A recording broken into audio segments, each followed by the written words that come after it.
Earth system? Halaang buksan ang isipan. Kung hindi pa, ay halina, samahan niyo kung alamin kung ano ito. Dito sa mundo, ay may tinatawag tayong Earth system. O kilala rin bilang Earth sphere. At apat sila. Ito ay tinatawag na hydrosphere, geosphere, biosphere, atmosphere. Ano kaya ito?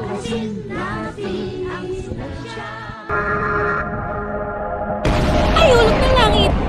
Magandang araw sa inyong lahat.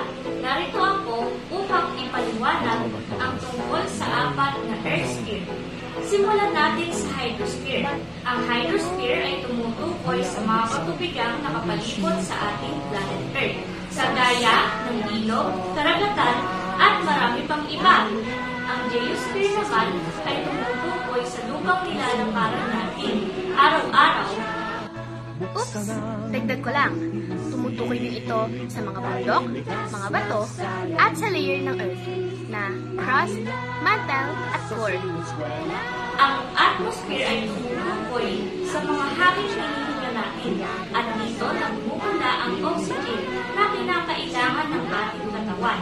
Samantalang ang biosphere ay ang lahat ng mga living things sa mundo, kagaya na lamang ng plants, animals, and humans. Hindi ko na yun. Akala ko kasi hindi mahalaga yung mga terms na yun, kaya hindi ko ito inaalam. Ba't ganito? Tama ka!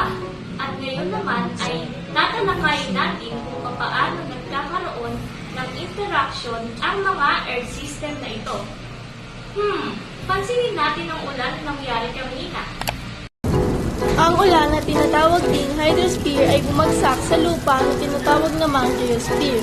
Ang hydrosphere o ulan ang dumidilig sa mga halaman o biosphere na nangangailangan ng tubig. Ang bahagyang malakas na hangin na kasama ng ulan ay tinatawag na atmosphere.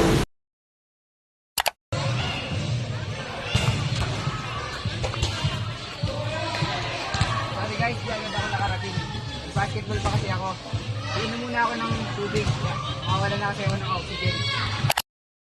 Hindi naman siguro mangyayari yan dahil hindi naman tayo nauubusan ng oxygen dito sa mundo.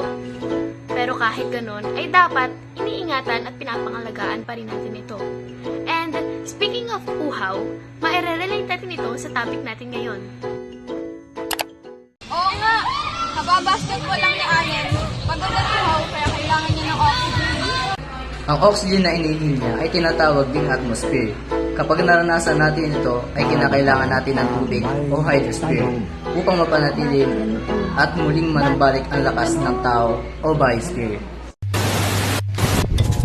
O sige, magpahinga muna kayo at uminom na rin ng tubig. Baka kung mapano kayo. Sana ay marami kayong natutunan. Salamat sa pagbabahagi sa amin ng kaalamang ito.